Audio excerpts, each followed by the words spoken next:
Yan mga kabagis, Ernest tutorial po tayo. Request po ito ni Kabagis Arnold Noy Aguinaldo na nakatalikod po yung pag-execute natin, ano po yung pagtuturo. Redonda po ito, tsaka po reverse redonda. Yan, tignan nyo po, unahin po natin yung reverse redonda muna. Bilangan po natin yan. Yan po, 1, 2, 3. Kabila naman po, 1, 2, 3. Yan, pag nakuha nyo na po yan, dire-diretso nyo po yung pag-strike nya, pero dahan-dahan muna. Yan, ganyan.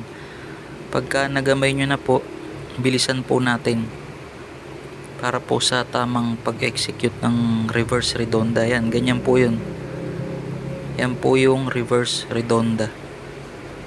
Yan, ito naman po yung redonda. Position po, ganyan po. Yung isa naman nasa gilid ng bewang. Yan, 1, 2, 3. Balik po ulit sa gilid ng bewang. Kabila naman, 1, 2, 3. Puro downward strike po yan. 1, 2, 3. 1, 2, 3. Yan, pag nakuha nyo na po, dire-diretsuhin nyo na po yung strike, pero bagalan nyo po muna. Yan, ganyan po. Pagka nagamay nyo na, pwede nyo na pong bilisan. Yan, tulad po nito. Yan. Yan po yung redonda po. Madali lang po yan mga kabagis. Salamat po. Pugay po sa ating lahat.